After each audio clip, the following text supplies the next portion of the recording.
의처증 등으로 자신의 아픈 감정들을 내게 화풀이 해댔다. 단주 전 남편은 세상에 가장 선하고 자상한 남편이었다. 술 마실 때조차 단주하기 전 술을 많이 마실 때도 선한 성품이었다.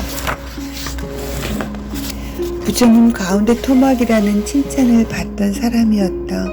그런 그가 단주 후 서서히 감당하지 못할 분노를 일으키고 거칠어져만 갔다. 정말 말도 안 되는 일로 트집 잡고 소리를 지르고 술을 마시지 않으면 모든 게 정상으로 돌아오리라 바랬던 나였다. 이게 마른 주정이구나 말로만 듣던 단주 후 누구에게 나온다는 예민해진 술꾼들의 반응이었다. 나는 미리 공부에 예상하였지만 감정적 언어로부터의 폭력은 물리적 폭력 못지않게 아팠다. 이 현상이 병의 증세임을 아는 게 죄다. 이해되지 못하고 참아야 하니 속병이 되어갔다. 술은 3년 만에 끊었는데 이게 끝이 아니었다. 제2의 천성이 되어버린 듯한 공격적이고 부정적인 성격, 모든 사건, 사고, 심지어 지난날 자신이 술을 마실 수밖에 없게 만든 갖가지 이유의 분노에 벗어나질 못하고 모든 사람을 적대시하는 냉정한 사람으로 변해갔다. 자신의 모든 불행을 태초부터 남 탓으로 돌리며 원한의 감정에 찌든 감성이 되어갔다. 어쩔 수 없는 지나버린 과정을 지금 어쩌라고. 남편의 이 모습이 정말 내가 사랑했던 본 모습일까 두려웠다. 술의 문제가 없는 현 상황에서 생긴 폭력적 성격을 여과 없이 내게 보일 때 또 다른 위기를 느꼈다. 나도 한성깔 하는 인격인데 오래 참았다. 사랑은 오래 참아지는 것인가 보다. 의처증까지 생겼다. 예전 술 마시던 때 느꼈던 불안이 다시 내게 생겼다. 왜 저러지? 뭐가 해결책일까? 그의 수시로 폭발하는 언어 병력에도 그래도 욕은 할 줄은 몰라 소리만 아각 지르는 방어적 대응. 내게서 나오는 대답과 답변은 보복이 되어 더 거칠고 빈정되고 무시하는 말투가 이어졌다. 그래도 난 이 선은 지켜 교양을 가장한 언어로 대꾸했다. 다행히 남편은 욕이나 반말을 하는 사람이 아니라 큰 소리로 고함치는 게 다였다. 그래도 나는 두려웠다. 낯선 그의 난폭한 언어의 표정에 서로 악순환이 계속 이어졌다. 그의 감정을 상하게 하면 그 악몽의 술잔을 다시 들까 싶어 참아내야 했다. 이 고통이 술을 다시 마시게 하는 그것보다 낫다고 생각했다. 아무리 알라논에서 배워 마른 주정의 시간이라 이해하려 해도 나는 상대의 말과 표정, 몸짓에도 상처를 받았다. 극도로 예민해진 긴장감을 안고 살았다.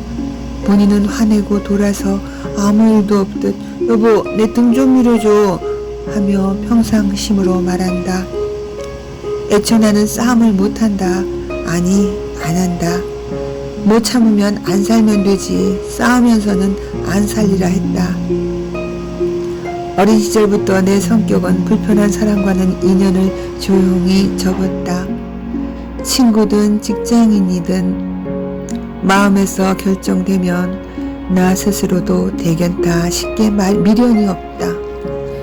아이들을 위해 가정은 지키고 싶었다. 그러나 더는 기대할 것 없는 의무감이라면 또 다른 위기이다 싶었다. 남편들의 단주 기간, 이쯤의 여정에서 많은 단주를 시작한 부부가 헤어질 결심을 한다. 많이 봤다. 알라논에서 만난 동료였던 착한 아내들, 아무도 이들의 결정을 탓할 수는 없었다. 선하고 현명했던 아내들이 여기서 배우자의 단주를 돕던 열정과 노력을 멈춘다. 술 마실 때도 버티던 애정에 예상 못한 상황이 수없이도 생겨나는 생활 속 상처가 더 크게 오기 때문이다. 이게 그 무섭다는, 넘기 힘들다는 말은 주정이구나 싶었다. 술이 문제가 아니었구나. 절망하고 원망하며 여기까지 오는 것도 힘들었는데 가족들은 보상 심리가 일어난다. 당신은 술 끊었으니 이제 보상해야지. 이제 맨정신으로 열심히 일해서 돈도 더 벌어오고 가장으로서 못한 것 다 책임져야지. 슈퍼맨이 되기를 기대한다. 마음속으로 제발 술 마시지 말고 남들 하는 기본만이라도 해라. 단주 생활에 접어들면 술 안 마시는 게 무슨 벼슬이라고 전에 없이 예민하게 아이들이나 주위의 지적질과 과시적으로 목소리에 힘이 들어가 가족을 불안하게 한다. 보상심리로 가득 찬 가족 앞에 술 없이도 서로를 원망하며 더 큰 사건들이 서로의 변화 과정 속에 계속 생겨나거든. 여기서 또 한 번의 신의 도움을 청해야 했다. 알코올은 가족병이며 치료되기 위해서는 우리의 태도가 변해야 한다는 말. 가족이 중독자로부터 상처받는 감정은 정신적 혼란으로 그가 술을 끊었다 해서 바로 과거의 기억들을 잊을 수 있는 것은 아니었다. 중독자가 기억 못하는 술 취해 한 지난 고통의 기억들이 고스란히 가족들 가슴에는 못으로 박혀있기 때문이다. 중독자의 상처 입은 가족도 정신치료가 꼭 필요했다. 나는 또 한 번의 희망의 길을 잃어버리고 말았다. 기대가 컸던 만큼 절망을 배가 되어 해보기 어려웠다. 벗어나기 힘든 상황임을 나 또한 경험했다. 산 너머 더 큰 산과 절벽을 보고는 나 또한 자신이 없었다. 내가 남편을 그리 좋아했던 것은 언제나 신사의 품격을 지니고 있었고 술에 취해서도 너무도 이성적 행동이 몸에 밴 매너를 지니고 있었고 자상한 인품을 갖고 있었기 때문이었다. 물리적 폭력만 없었지 언어 폭력은 나의 마지막 남은 자존감과 분노를 조절하지 못해 그를 사랑하던 마음을 지켜내기 힘들었다. 어린아이들도 아빠의 표정을 눈치 보며 그의 기분에 따라 집안 분위기는 늘 긴장 상태였다. 술은 끊었지만 새로운 삶에 어떻게 적응하며 살아야 할지 대책이 없었다. 전혀 경험 없는 여러 가지 직업으로 하루하루 살아내고 있었다. 자존심을 내려놓고 양심에 꺼리지 않는 일이라면 무엇이나 했다. 생각조차 해보지 않은 일부터 해야 했다. 경제적 어려움이 커질수록 남편의 마른 주정은 더 심해갔다. 함께 일을 벌여 일감을 쌓아놓고도 감정 조절을 못하고 배낭을 짊어지고 산으로 나가버렸다. 다행히 술은 다시 입에 대지는 않았다. 그래도 천만다행이다. 이 기간에 중독자들은 단주를 포기하는 사람들이 많았다. 이제는 그가 환자임을 잊고 싶다. 무책임한 사람이라 원망을 많이 했다. 술 마실 때는 술 마셨어. 그렇다 치자. 그래. 그럴 수밖에 없었다 치자. 이제 술 끊었으면 몰아서 그동안 밀린 빨래들을 해야지. 도피하면 다냐? 나쁜 새끼. 종일 산을 헤매다 돌아오기를 반복에 반복. 얼마나 많은 시간이 걸렸는지 나는 그 시간에 나 혼자 고통의 길을 걸었다고 생각했어. 지쳐 돌아온 남편은 그런 행동을 하는 본인도 자기 자신이 왜 이러는지 모르겠단다. 너가 모르면 누가 아니? 그때부터 산속에서 자유인으로 홀로 살고 싶다 노래를 불렀다. 결혼 초 술 먹고 말할 때는 술 취해서 하는 말이라 생각했는데 그때는 아기가 좀 크면 보내줄게 달랬었다. 그래, 떠난다면 산에서 살아갈 장비도 챙겨줄게 하며 달랬는데 이젠 나도 지쳤다. 이젠 됐다. 가라. 가서 네 마음대로 살아라. 풀뿌리로 연명하던 물 마시고 팔베개 하며 고독을 즐기며 살던 한일 상대가 없는 곳에서 자연으로 살아라. 참고 인내하며 최선을 다하면 원하던 삶을 살 수 있겠지 희망했는데 내 삶이 여기서 멈춰야 하는구나 싶어 슬펐다. 그동안의 공문탑이 무너지는 심정이었다. 담담히 이 상황을 받아들이려 했다. 그래, 헤어지자. 그 순간부터 냉랭한 감정에 이제 이 사람 없이도 살아갈 마음의 준비를 했다. 그래서 밝은 척, 용감한 척, 더 강한 척. 헤어질 결심을 한 후에 시간이 흐르고 아무 일 없던 것처럼 남편은 다시 일상생활로 돌아와 있었다. 나만 그 시간을 붙들고 실행에 옮길 작업으로 머리가 아팠다. 문제는 당신하고는 더는 안 산다는 나의 결심에 나조차 당황스러웠다. 나는 절대 이 사람 없이 못 살 거로 생각했던 나였다. 남편을 의존적으로 사랑하며 살아왔기에 싫은 사람과는 안 사는 게 아니라 못 사는구나 그때 느꼈다. 이 상황을 해결할 방법을 찾지 않는 나 자신에게도 문제가 있음을 알았다. 그 시절 돌아보면 가장 고통스러웠던 것은 남편을 사랑하던 마음을 잃어버린 텅 비워진 빈 종이상자 같은 허한 마음이었다. 남에게 빚진 것 없이 살아왔고 큰 욕심이 없었기에 정신적 부자였던 내가 이제 텅 비고 너무 초라한 내 모습과 실패한 결과를 대중 앞에서 알몸으로 보이는구나 싶어 부끄러운 마음이 컸다. 주위에 나의 고통을 아는 이가 아무도 없었다. 친정 엄마에게도 내 감정을 숨겼다. 부끄러움이 큰 만큼 삶에서 오는 빈곤의 고통은 마비되어 갔다. 나는 헤어질 결심을 구상하고 있을 때 남편은 전혀 내 마음을 모르는 남 같았다. 반찬 투정에 매일 자유로운 영혼이 되어 저 홀로 신선으로 사는 것 같아 나는 외로웠다.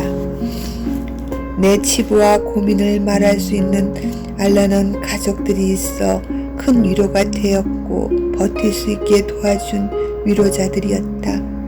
남은 내게 별 관심이 없다는 걸 각자의 고통에 몰입되어 남의 고통은 안 보이나 봐. 이걸 고독이라 하나 외로움이라 하나. 남편에게 사랑을 받는 것보다 사실은 내가 그를 사랑할 때가 더 행복했던 걸 알게 됐지. 그동안 내가 너를 사랑하게 억울한 손해가 아님도 사랑받아서가 아닌 내가 너를 사랑함으로써 느낀 행복이 컸다는 걸 남편을 떠나려 하니 이해됐다. 애정 표현이 서툰 남편을 향해 늘 불만스럽게 나만 당신을 사랑하는 것 같아. 손해가 커. 나도 사랑해 달란 말이야. 를 입에 달고 살았다. 그 말에 남편은 누가 사랑하래? 고함친다. 그래, 내가 좋아서 했다. 그런데 이제 나도 그만하고 싶다. 내 행복의 가장 큰 부분을 버려야 한다는 결정에 오래 정리하느라 힘들었다. 그 시절엔 다이어트가 저절로 되더라고.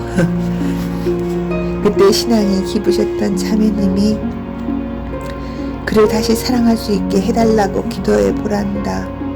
골방에 나를 가두고 홀로 처절히 기도하며 도움을 구하는 시간이었다. 당신을 하나님이 사랑하신다고 그녀의 말이 공연빌처럼 뻔한 위로의 말로만 들렸다. 그래요, 하나님이 사랑하셨죠. 도우셔서 여기까지라도 왔음을 부정하지 않아 또 신께 기도하면 눈물이 터져 나왔다. 또 도우실 거란 것도 믿어요. 하지만 난 다시는 기도하고 싶지가 않아. 기도하고 싶지가 않아를 반복했다. 진심이었다. 그때 내 감정은 그랬었다. 신께 기도로 청하고 싶지 않을 때가 있구나. 기도하기 싫을 심정일 때가 있구나. 그를 미워할수록 난 몸과 마음이 황폐해져 갔고 병들어 갔다. 남편을 원망하고 미워하는 마음으로 지내는 나날이 어떤 고통보다 크고 괴로웠다. 남편의 조심스러워진 모습에서도 전혀 쳐다보기도 한 공간에 머무르는 것도 싫었다. 내가 없는 투명 인간으로 한 집에 살았다. 당신을 용서할 수가 없어. 용서하고 싶지도 않아. 내가 너를 위해 신께 눈물로 기도하며 세운 날이 너를 만난 후 내 살았던 날 전부였는데 아무것도 없어도 너 하나만이 내가 사랑하는 전부였는데 세상에 태어나 다른 누구를 이렇게 사랑해 본 적 없던 너와의 인연이 내 기도의 응답이라 믿고 살았는데 다시 사랑할 수가 없다. 이젠 기도하고 싶지 않아. 너로 인해 내 평생 흘릴 눈물도 다 흘렸고 어리석음의 대가도 이만하면 됐지 싶다. 몸이 상하도록 열심히 일에 몰입했다. 내 몸은 병이 깊어갔다. 병가를 내야 할 만큼 의사의 잔소리에 귀닫고 살았다.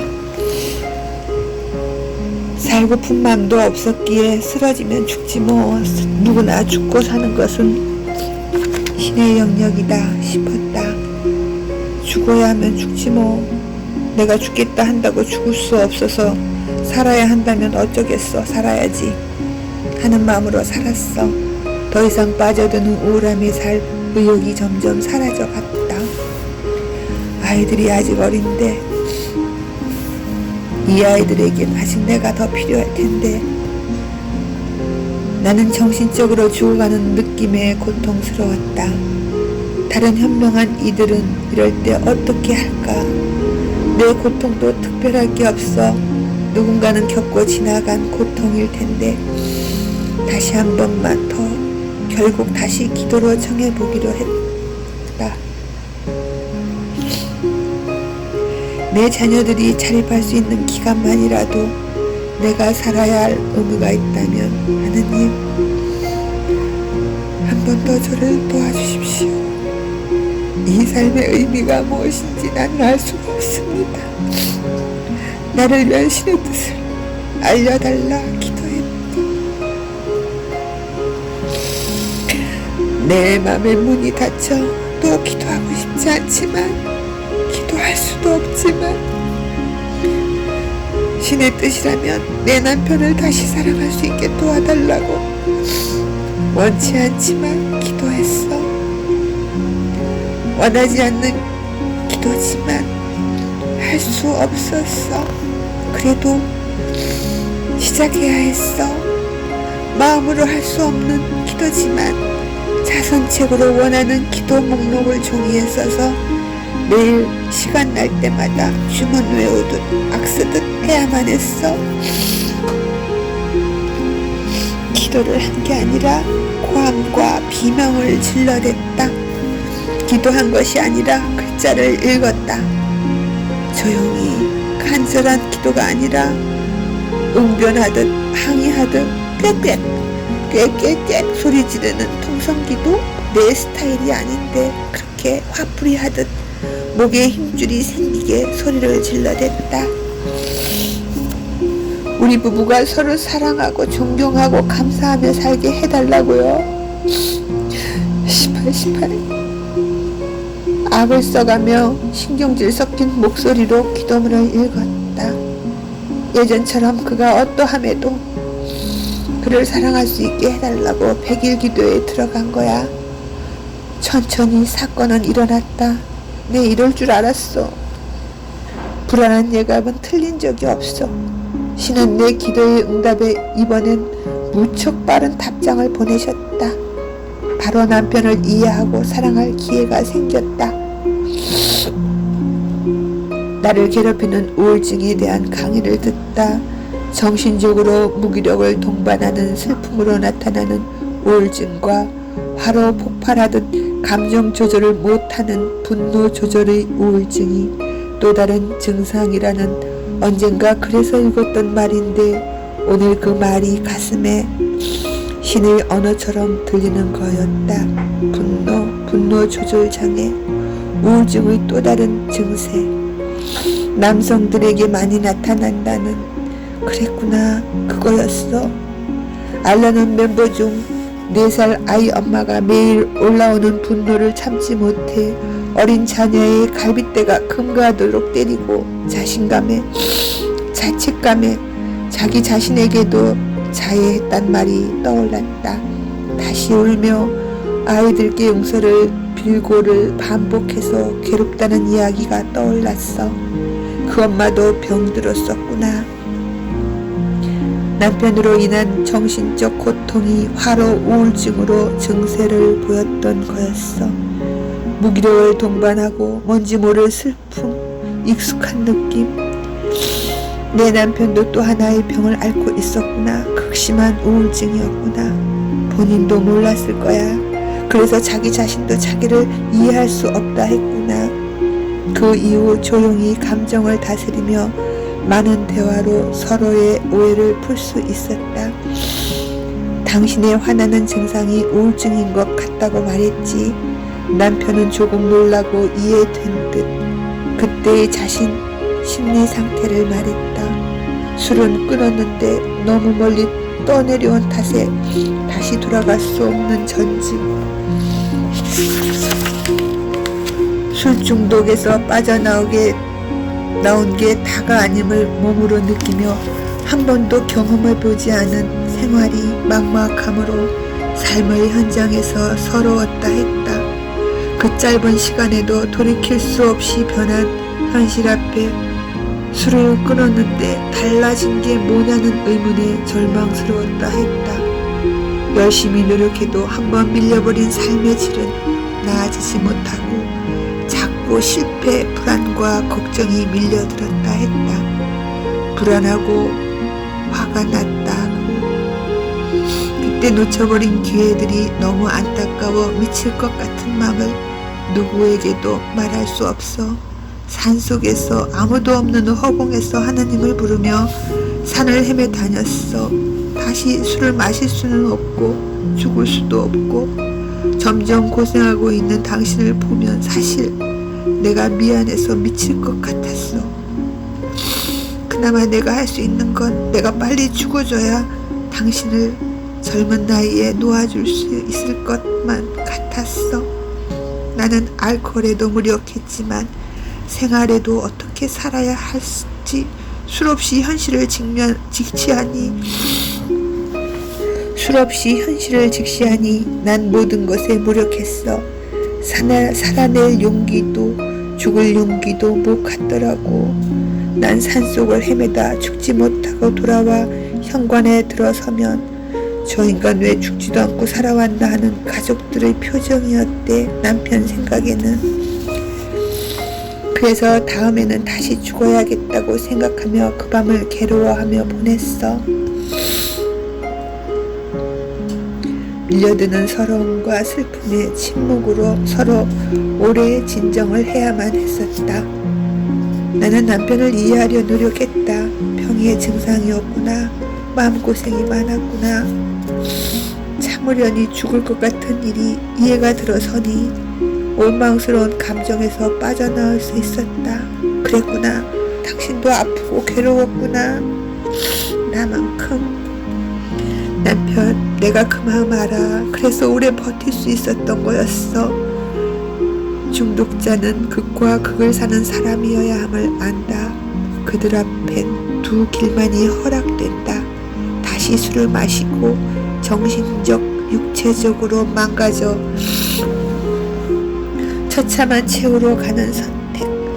술 마시기를 포기하고 자기를 완전히 새로운 사람으로 변화해 영적인 삶을 살아 성장하는 선택. 이 두 길은 너무도 힘들고 고통스러운 과정을 거치는 것이 알코올 환자들의 숙제인 것 같다. 그들은 그 어느 중간에 머물 수 없는 상태임을 나는 알고 있었다. 여보, 내가 말했잖아. 술에 대해 고시 공부하듯 파헤치며 공부했다고. 이번에도 알코올에 이어 살아내는 지혜가 나와 남편을 구한 사건이었다. 상대를 지혜와 다른 이해로 바라볼 때 이것은 연민의 힘을 갖게 했다. 남편은 그런 무기력한 자신에게 화가 난 것이 만만한 당신에게 화살이 되어 퍼부었던 거야. 옛날 같은 바로 술이 해결사였는데 그래도 술 생각은 안 나더라. 술은 내 인생에 더는 없는 것이기에 그때의 내 감정이 주체할 수 없는 화로 표출되었어. 당신이 표정 없이 잘 받아주기에 내가 무슨 짓을 했는지 잘 몰랐단다. 당신이 말하니 내가 그랬소? 하고 되물을 때마다 나는 이해하지 못했고 고통스러웠다 말했다. 삶의 고통이 어찌 술 문제만 있겠는가. 수많은 이유로 고통은 항시 우리 주변에 있다. 고통이 없는 곳엔 행복만 있는 줄 알았다. 고통이 없는 곳엔 행복도 없단다. 거꾸로 행복이 없는 곳엔 불행도 없지 않을까. 지금 불행을 느끼나 찾아보자. 곁에 행복이 있음을.